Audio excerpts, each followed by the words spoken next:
घर में चहल पहल थी। बच्चे खुशी से चहक रहे थे। घर की साज सज्जा और मेहमानों के स्वागत सत्कार का प्रबंध करने में घर के बड़े बुजुर्ग व्यस्त थे। किंतु शशि का मन उदास था। उसे कुछ भी अच्छा नहीं लग रहा था। दरअसल आज उसकी सगाई थी। घर की महिलाएं बार बार उसे साज श्रृंगार के लिए कह रही थीं, लेकिन वह चुपचाप खिड़की से बाहर देख रही थी। उसे कुछ सूझ ही नहीं रहा था कि वह क्या करे। 2 महीने पहले जब उसकी शादी तय हुई थी तो वह खूब रोई थी। वह किसी और को चाहती थी, लेकिन उसके माता पिता ने उससे पूछे बगैर एक व्यवसायी से उसकी शादी पक्की कर दी थी। वह अभी शहर में हॉस्टल में रहकर बीएड कर रही थी। वहीं अपने साथ पढ़ने वाले राकेश को वह दिल दे बैठी थी, लेकिन उसने यह बात अपने माता पिता को नहीं बताई थी, क्योंकि वह खुद या राकेश अभी अपने पैरों पर खड़े नहीं हो पाए थे। पढ़ाई पूरी होने में भी अभी 2 साल बाकी थे, इसलिए वह चाहती थी कि शादी 2 साल के लिए किसी तरह से रुकवा ले। उसने सोचा कि जब परिस्थितियां ठीक हो जाएंगी तो मन की बात अपने माता पिता को बताकर राकेश के लिए उन्हें राजी कर लेगी। इसीलिए पिछली छुट्टी में वह घर आई तो अपनी शादी की बात पक्की होने की सूचना पाकर खूब रोई थी। शादी के लिए मना कर दिया था, लेकिन किसी ने उसकी एक ना सुनी। पिताजी तो एकदम भड़क गए और चिल्लाते हुए बोले थे, शादी वही होगी जहां मैं चाहूँगा। राकेश को उसने फ़ोन पर ये सब बातें बताई थीं। वह घबरा गया था। उसने कहा था, शशि तुम शादी के लिए मना कर दो। नहीं, यह इतना आसान नहीं है। पिताजी मानने को तैयार नहीं हैं, लेकिन मैं कैसे रहूँगा? अकेला हो जाऊँगा मैं तुम्हारे बिना। मैं भी तुम्हारे बिना जी नहीं पाऊँगी राकेश। शशि का गला भराया था। एक काम करो, तुम पहले हॉस्टल आ जाओ, कोई उपाय निकालते हैं। राकेश ने कहा था, मैं रेलवे स्टेशन पर तुम्हारा इंतज़ार करूँगा। 2 नंबर गेट पर मिलना और वहीं से दोनों हॉस्टल चलेंगे। उदास स्वर में शशि बोली थी, ठीक है, मैं 2 नंबर गेट पर तुम्हारा इंतज़ार करूँगी। तय योजना के अनुसार शशि रेल से उतरकर 2 नंबर गेट पर खड़ी हो गई। तभी एक कार आकर शशि के पास रुकी। उसमें से राकेश बाहर निकला और शशि के गले लगकर बोला, मैं तुम्हारे बिना नहीं रह सकता। शशि रुआसी हो आई। राकेश ने कहा, आओ गाड़ी में बैठकर बातें करते हैं। राकेश कितना सच्चा है, शशि ने सोचा। तभी हॉस्टल जाने के लिए गाड़ी ले आया, नहीं तो ऑटो से 20 रुपये में पहुंचती। 2 किलोमीटर दूर है हॉस्टल। गाड़ी में बैठते ही राकेश ने शशि का हाथ अपने हाथ में लेकर कहा, शशि मैं तुमसे प्यार करता हूँ, तुम नहीं मिली तो मैं अपनी जान दे दूँगा। कार सड़क पर दौड़ने लगी। शशि बोली, नहीं राकेश, ऐसा नहीं करना। मैं तुम्हारी हूँ और हमेशा तुम्हारी ही रहूँगी। इसके लिए मैंने एक उपाय सोचा है। राकेश ने कहा, क्या? शशि बोली, हम लोग शादी कर लेते हैं और अपनी नई जिंदगी शुरू करते हैं। शशि आश्चर्यचकित होकर बोली, यह क्या कह रहे हो? तुम्हारा दिमाग तो ठीक है ना? तुम्हें मुझ पर विश्वास नहीं है? तभी उसने ड्राइवर से कार रोकने को कहा। कार एक पुल पर पहुंच गई थी। नीचे नदी बह रही थी। राकेश कार से बाहर आकर बोला, तुम शादी के लिए हाँ नहीं कहोगी तो मैं इसी पुल से नदी में कूदकर जान दे दूंगा। यह कहकर राकेश पुल की तरफ बढ़ने लगा। यह क्या कर रहे हो राकेश? शशि घबरा गई थी। तो मैं जी कर क्या करूँगा? चलो, मैं तुम्हारी बात मानती हूँ, लेकिन जान ना दो। यह कहकर उसने राकेश को खींचकर वापस कार में बिठा दिया और खुद भी बगल में बैठकर बोली, लेकिन यह सब होगा कैसे? शशि के हाथों को अपने सीने से लगाकर राकेश बोला, अगर तुम तैयार हो तो सब हो जाएगा। हम दोनों आज ही शादी करेंगे। शशि चकित रह गई।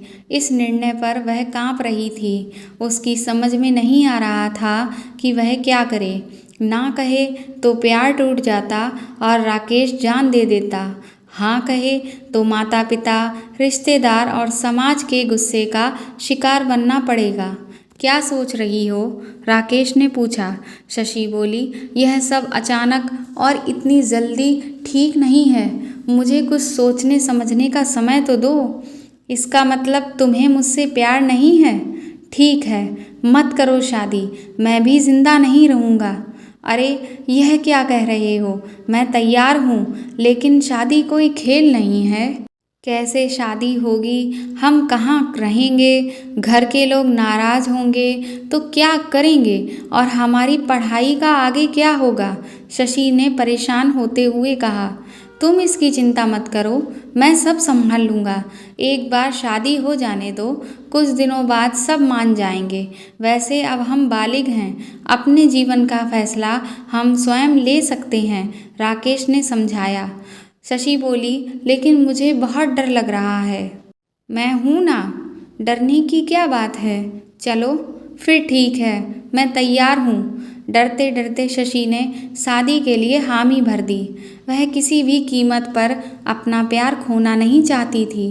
राकेश खुश होकर बोला, तुम कितनी अच्छी हो। थोड़ी देर बाद कार एक होटल के गेट पर रुकी। राकेश बोला, डरो नहीं, सब ठीक हो जाएगा। हम लोग आज ही शादी कर लेंगे, लेकिन किसी को बताना नहीं। शादी के बाद कुछ दिन हम लोग हॉस्टल में ही रहेंगे। 15 दिनों के बाद मैं तुम्हें अपने घर ले चलूँगा। मेरी माँ अपनी बहू को देखना चाहती है, वे बहुत खुश होंगी। तो क्या तुमने अपनी मम्मी पापा को सब कुछ बता दिया? नहीं, सिर्फ मम्मी को, क्योंकि मम्मी को गठिया है, ज़्यादा चल फिर नहीं पाती, इसीलिए वे जल्दी बहू को घर लाना चाहती हैं। किंतु पापा नहीं चाहते कि मेरी शादी हो। वे चाहते हैं कि मैं पहले पढ़ लिख कर अपने पैरों पर खड़ा हो जाऊं, लेकिन वे भी मान जाएंगे, फिर हम दोनों की सारी मुश्किलें खत्म हो जाएंगी। राकेश बोला, सच, तुम बहुत अच्छे हो। तो मेरी प्यारी महबूबा, तुम होटल में आराम करो, और हाँ, इस बैग में तुम्हारी ज़रूरत की सारी चीज़ें हैं। तुम रात 8 बजे तक तैयार हो जाना, फिर हम दोनों पास के मंदिर में चलेंगे और वहाँ शादी कर लेंगे। फिर हम होटल में आ जाएंगे। आज हमारी ज़िंदगी का सबसे खुशी का दिन होगा। कुछ प्रबंध करने राकेश बाहर चला गया। शशि उधेड़बुन में थी। उसके कुछ समझ में नहीं आ रहा था। अपने माता पिता को धोखा देने की बात सोचकर उसे बुरा लग रहा था, लेकिन राकेश जिद पर अड़ा था और वह राकेश को खोना नहीं चाहती थी। कब रात के 8 बज गए पता ही नहीं चला। तभी राकेश आकर बोला, अरे अभी तक तुम तैयार नहीं हुई? समय कम है, तैयार हो जाओ। और मैं भी तैयार हो रहा हूँ। लेकिन राकेश, यह सब ठीक नहीं हो रहा है, शशि ने कहा। यदि ऐसा है तो चलो, तुम्हें हॉस्टल पहुंचा देता हूँ, किंतु मुझे हमेशा के लिए भूल जाना। मैं इस दुनिया से दूर चला जाऊंगा। जहाँ प्यार नहीं, वहाँ जीकर क्या करना? राकेश उदास होकर बोला। तुम बहुत ज़िद्दी हो राकेश, डरती हूँ कहीं कुछ बुरा ना हो जाए, लेकिन मैं किसी कीमत पर अपना प्यार पाना चाहता हूँ, और नहीं तो बस राकेश, और कुछ मत कहो। 1 घंटे में तैयार होकर दोनों पास के एक मंदिर में पहुंच गए। वहां राकेश के कुछ दोस्त पहले से ही मौजूद थे। राकेश मंदिर के पुजारी से बोला, पंडित जी, हमारी शादी जल्दी करा दीजिए। जल्दी ही शादी की प्रक्रिया पूरी हो गई। शशि और राकेश एक दूसरे के हो गए। शशि को अपनी बाहों में लेकर राकेश बोला, चलो अब हम होटल चलते हैं, आज की रात हमें वहीं बितानी है। दोनों होटल में आ गए, लेकिन यह दूसरा होटल था। शशि को घबराहट हो रही थी। राकेश बोला, चिंता ना करो, अब सब ठीक हो जाएगा। आज की रात हम दोनों की खास रात है ना? शशि मन ही मन डर रही थी, किंतु राकेश को रोक ना सकी। फिर उसे भी अच्छा लगने लगा था। दोनों एक दूसरे में समा गए। कब 2 घंटे बीत गए पता ही नहीं चला। थक गई ना? चलो पानी पी लो और सो जाओ। पानी का गिलास शशि की तरफ बढ़ाते हुए राकेश बोला। शशि ने पानी पी लिया। जल्द ही उसे नींद आने लगी और वह सो गई। सुबह जब शशि की नींद खुली तो वह हक्का बक्का रह गई। उसके शरीर पर एक भी वस्त्र नहीं था। उसके मुंह से चीख निकल गई जब उसने देखा कि कमरे में राकेश के अलावा 3 और लड़के थे और वह सब मुस्कुरा रहे थे। तभी राकेश बोला, चुप रहो जाने मन, यहाँ तुम्हारी आवाज़ सुनने वाला कोई नहीं है। ज़्यादा इधर उधर की तो तेरी आवाज़ को हमेशा के लिए खामोश कर देंगे। यह तुमने अच्छा नहीं किया राकेश। अपने शरीर को ढकने का प्रयास करती हुई शशि रोने लगी। तुमने मुझे बर्बाद कर दिया। मैं सबको बता दूंगी और पुलिस में शिकायत करूंगी। नहीं, तुम ऐसा नहीं करोगी, अन्यथा हम तुम्हें जिंदा नहीं छोड़ेंगे। वैसे ऐसा करोगी तो तुम खुद ही बदनाम होगी, कहकर राकेश हंसने लगा। उसके दोस्त भी हंसने लगे। शशि का बदन टूट रहा था। उसके शरीर पर जगह जगह नोचने खसोटने के निशान थे। वह समझ गई कि रात में पानी में नशीला पदार्थ मिलाकर पिलाया था राकेश ने उसे। उसके बेहोश हो जाने पर सब ने उसके साथ शशि का रो रो कर बुरा हाल हो गया। राकेश बोला, अब चुप हो जा, जो हो गया उसे भूल जा। इसी में तेरी भलाई है और जल्दी से तैयार हो जा। तुझे हॉस्टल पहुंचा देता हूँ। और हाँ, किसी से कुछ कहना नहीं, वरना अंजाम अच्छा नहीं होगा। शशि को अपनी व अपने परिवार की खातिर चुप रहना पड़ा था। अरे, खिड़की के बाहर क्या देख रही हो? जल्दी तैयार हो जा, मेहमान आने वाले होंगे। तभी माँ ने उसे झकझोरा तो वह पिछली यादों से वर्तमान में लौटी। वह प्यार नहीं, धोखा था। उसने अपने मज़े के लिए मेरी सच्चाई और भावना का इस्तेमाल किया। शशि ने मन ही मन सोचा। अपने आंसू पोंछते हुए शशि बाथरूम में घुस गई। उसे अपनी नासमझी पर गुस्सा आ रहा था। अपनी ज़िंदगी का फैसला उसने दूसरे को करने का हक दे दिया था, जो उसकी भलाई के लिए जिम्मेदार नहीं था। इसीलिए ऐसा हुआ, लेकिन अब कभी वह ऐसी भूल नहीं करेगी। मुंह पर पानी के छींटे मारकर वह राकेश के दिए घाव के दर्द को हल्का करने की कोशिश करने लगी। मेहमान आ रहे हैं, अब उसे नई जिंदगी शुरू करनी है।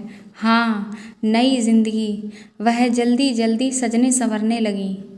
दोस्तों, आपको यह कहानी कैसी लगी हमें कमेंट करके ज़रूर बताएं और अगर आप मेरे चैनल पर नए हैं तो इसे सब्सक्राइब करें